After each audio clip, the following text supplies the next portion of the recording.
One piece के episode number 2 की शुरुआत में हम देखते हैं लूफी और कुबी को, जो कि एक आइसलैंड पर उतर चुके हैं जोरो की तलाश में। और इसी के साथ हमारे इस एपिसोड का नाम है enter the pirate swordsman pirate hunter Zoro. Episode की शुरुआत में लूफी उस जगह के लोगों से पूछ रहा होता है कि उन्हें जोरो कहाँ पर मिलेगा, और जोरो का नाम सुनते से ही वो सारे लोग घबरा कर इधर उधर भागने लगते हैं। और यह सब देखकर कुबी लूफी से कहता है, क्या तुम पागल हो? जोरो से यहाँ सब डरते हैं, वो एक हैवान है, उसका नाम मत लो।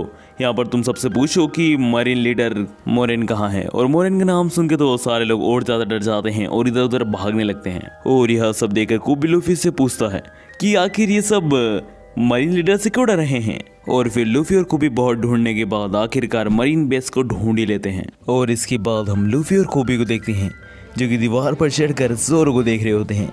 और जोरो को इस वक्त मरीन वालों ने अपने कब्जे में कर रखा है। और जोरो को इससे बंधा हुआ देखकर लूफी कुबी से कहता है कि हमें उसे छुड़ाना होगा, जिस पर कुबी कहता है, अरे तुम पागल हो गए हो क्या? वो छूटते से तुम्हें मार डालेगा। और लूफी और कुबी की इन्हीं बातों के बीच में लूफी और कुबी देखते हैं कि एक लड़की जोरो के पास आ चुकी है और वह जोरो के लिए एक राइस केक लेकर आई है। और वह जोरो को ये राइस केक देने की सोच ही रही होती है कि इसी बीच वहाँ पर मरीन के कुछ लोग आ जाते हैं। और उन्हीं लोगों में से एक आदमी उस लड़की से वो दोनों डम्पलिंग्स छीन कर लातों से उन्हें खराब कर देता है।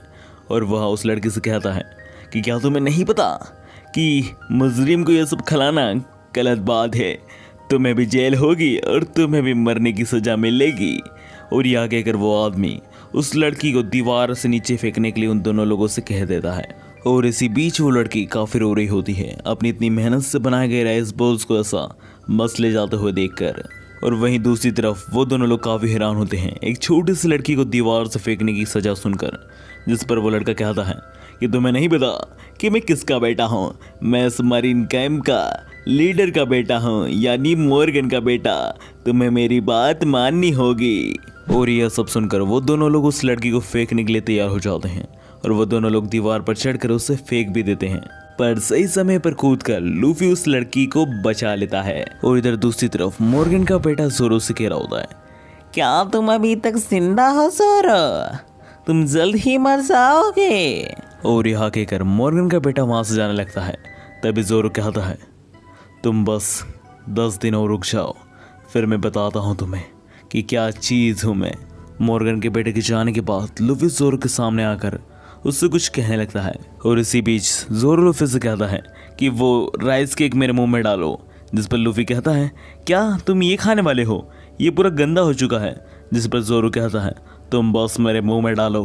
और इसके बाद लूफी जोरो के मुंह में वो राइस केक डाल देता है और जोरो उसे खा भी लेता है। और यह सब देखकर लूफी समझ जाता है कि जोरो दिल का खराब आदमी नहीं है। और फिर नेक्स्ट सीन में हम देखते हैं कि वो लड़की लूफी के पास बैठी हुई होती है, जहाँ पर वो लड़की लूफी को बताती है कि कैसे उसको बचाने के चक्कर में जोरो पकड़ा गया मरीन वालों के हाथों। और उधर दूसरी तरफ हम जोरो को देखते हैं जो कि कैसे अपने बचपन की यादों को याद कर रहा होता है। वो अपनी एक बचपन की दोस्त को याद करता है कि कैसे उसकी वजह से वो आज स्वार्ड्समैन बना। और जोरो ये सब सोच ही रहा होता है कि उसी वक्त लूफी वहाँ आकर जोरो से कहता है, हे जोरो, तुम्हारे स्वॉर्ड्स कहाँ हैं? मैं सोच रहा हूँ कि तुम मेरे क्रू में स्वॉर्ड्समैन बन जाओ, इसलिए मुझे तुम्हारी स्वॉर्ड ढूंढनी पड़ेगी जोरो। और यह सुनकर जोरो लूफी से कहता है कि मैं तुम्हें मार डालूंगा। जिस पर लूफी कहता है, अरे कोई बात नहीं, पहले तुम ये बताओ कि तुम्हारी स्वॉर्ड कहाँ है। और यह कहकर लूफी आगे जाने लगता है, जिसे देखकर जोरो कहता है, अगर तुम मेरी मदद करना ही चाहते हो तो डायरेक्शन इस तरफ है, उस तरफ नहीं गधे। और यह सुनकर लूफी अपनी गम पावर का इस्तेमाल कर कर उस डायरेक्शन में जाने लगता है, जिसे देखकर जोरो कहता है, आखिर ये क्या चीज़ है? ये एक रबड़ है। और इधर दूसरी तरफ हम देखते हैं कि मोर्गन अपने बड़े से स्टेचू को खड़ा करने वाला होता है कि इसी बीच लूफी वहां आ जाता है। और लूफी को ऐसे रबड़ की तरह कूदता हुआ देखकर वहां के सारे लोग हैरान हो जाते हैं कि आखिर ये क्या चीज है। और लूफी की स्पेड एसेंट्री के दौरान लूफी के हाथों गलती से मोर्गन के स्टेचू का एक किनारा टूट जाता है, जिसे देखकर मोर्गन को बहुत गुस्सा आता है और वो कहता है कि लूफी को जान से मार दो। पर इन सब से लूफी को कोई फर्क नहीं पड़ता और वह मोर्गन के बेटे से कहता है, हे तुम मेरे साथ चलो, मुझे जोरो की तलवार नहीं मिल रही है, क्या तुम मेरे ढूंढने में मदद करोगे? और यहाँ के लूफी अपने साथ मोर्गन को बेटे को लेकर जोरो की तलवार ढूंढने निकल पड़ता है। और इधर दूसरी तरफ हम देखते हैं कि जोरो को बचाने के लिए कुबी भी आ चुका है और कुबी जोरो की बंधी हुई रस्सियों को खोलने लगता है। और जोरो को खोलते हुए कुबी जोरो से कहता है कि हम तुम्हारी मदद तो कर रहे हैं, पर ज़ोरो तुम्हें लूफी की मदद करनी होगी।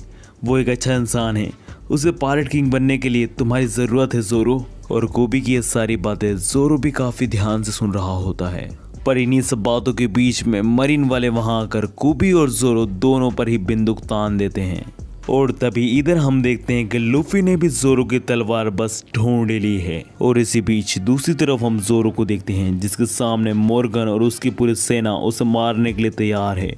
जिसे देखकर ज़ोरो मन में कहता है, मैंने उससे वादा किया है कि मैं इतनी जल्दी नहीं मरूंगा और मैं इस दुनिया का नंबर 1 स्वॉर्ड्समैन बनकर ही मरूंगा।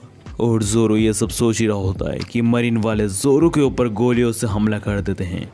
पर इसी बीच लूफी वहां आकर ज़ोरो को बचा लेता है और सारी गोलियों को अपनी गम गम फ्रूट की पावर से वही रोक लेता है। और लूफी के पास रबर पावर है, इस वजह से लूफी को गोलियों का कोई असर नहीं होता।